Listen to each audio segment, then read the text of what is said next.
Modern researchers और हमारे ग्रंथ भी टंग पोस्चर को लेके इतना कंसर्न है कि वो ये बिलीव करते हैं कि एक बेटर टंग पोस्चर हमारे फेशियल स्ट्रक्चर, ओरल हेल्थ और ओवरऑल बॉडी फंक्शनिंग को बेटर करता है। और इवन मेजॉरिटी ऑफ यंगस्टर्स को नहीं पता है कि इवन हमारे ग्रंथों में भी ऐसे कई टंग पोस्चर्स के बारे में मेंशन किया गया है जिससे हम यंग और यूथफुल दिख सकते हैं और अपनी बॉडी को हेल्दी रख सकते हैं। अब जब भी हम एक हेल्दी टंग पोस्चर के बारे में सोचते हैं, सबसे पहला थॉट हमारे माइंड में आता है म्यूइंग का, जो कि ब्लैक पिल कम्युनिटी में बहुत ही पॉपुलर है। अब अगर तुम्हें नहीं पता म्यूइंग क्या है, तो बेसिकली मैं म्यूइंग में हम हमारी टंग के आगे और पीछे वाले पार्ट को पैलेट पे टच करते हैं, जिससे कि हमारी रिसेस्ड मैक्सिला अगर रिसेस्ड है तो वो फॉरवर्ड ग्रोल कर जाए और हम फेशियली ज़्यादा अट्रैक्टिव दिख सकें। इसके कुछ और भी बेनिफिट्स होते हैं, जैसे कि हमारी माउथ ब्रीदिंग बंद होती है, और कुछ बेनिफिट्स तुम्हें यहाँ लिखे हुए दिख रहे होंगे। जिस टंग पोस्चर के लिए मैंने ये वीडियो बनाई है वो है खींचड़ी मुद्रा, जिसके हमें स्पिरिचुअल बेनिफिट्स भी देखने को मिलते हैं। जैसे म्यूइंग में हम हमारे टंग के आगे और पीछे वाले पार्ट को पैलेट पे टच करते हैं, जिससे कि हमारे फेशियल एस्थेटिक्स बेटर हो जाए। खींचड़ी मुद्रा में हम हमारे टंग के आगे वाले पार्ट को घुमा के पीछे नसल कैविटी के अंदर ले जाते हैं, जो कि नाक के पीछे वाला पार्ट होता है।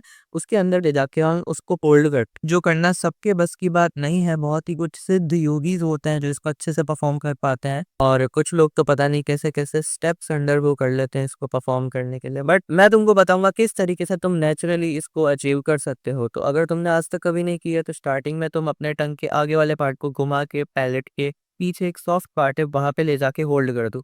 वहां पे ले जाके तुम्हें 10-15 मिनट तक होल्ड करना है, या 5 मिनट जितना भी तुम कर सकते हो। धीरे धीरे उसकी फ्रीक्वेंसी बढ़ानी है, और एक टाइम आएगा जब तुम नेचुरली उसको टंग के पोस्चर को जिस तरह म्यूइंग में हम ऊपर रखते हैं उसको वहीं पे रख जाओगे, और एक टाइम आएगा जब वहां से तुम धीरे धीरे करके नसल कैविटी के अंदर अपनी टंग को पहुंचा दोगे। वही कुछ लोग म्यूइंग और खींचड़ी मुद्रा को सेम ही कंसिडर करते हैं, without even researching it once वो किसी भी रील पे विश्वास कर लेते हैं। Let me show you an example. और जिह्वा का अग्रभाग तालू और दांत के जड़ के समीप, यहाँ अग्रभाग, यहाँ मोड़ करके और दबा लिया।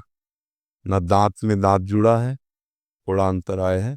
जिह्वा का अग्रभाग ऊपर है, और जब जिह्वा का अग्रभाग नीचे दांत के जबड़े में होगा तो विषय चिंतन होगा स्वाभाविक। बाकी टंग पोस्चर्स में जो हमको बेनिफिट्स देखने को मिलते हैं वो तो इसमें होते हैं, लेकिन 3 मेजर जो बेनिफिट्स इसके मिलते हैं हमको, जिसमें से पहला है हमको मेडिटेशन में आनंद आने लगता है। मेडिटेशन करते टाइम हमको खींचड़ी मुद्रा को बनाए रखना है अपनी टंग से, और उससे हमको मेडिटेशन में हेल्प मिलती है।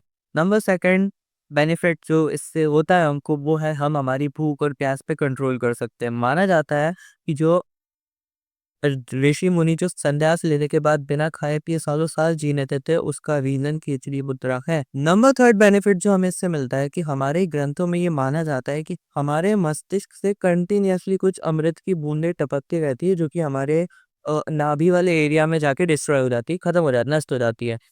उसको बचाने के लिए, वो जो अमृत की बूंदें ऊपर से नीचे जाके डिस्ट्रॉय हो रही है, उसको बचाने के लिए हम कुछ आसन कर सकते हैं, जैसे कि शीर्षासन हो गया, विपरीत करणी मुद्रा हो गया। बट द प्रॉब्लम है कि हम इसको 24/7 करके नहीं रख सकते, और इसका एक और सब्स्टिट्यूट है जो कि है खिचड़ी मुद्रा।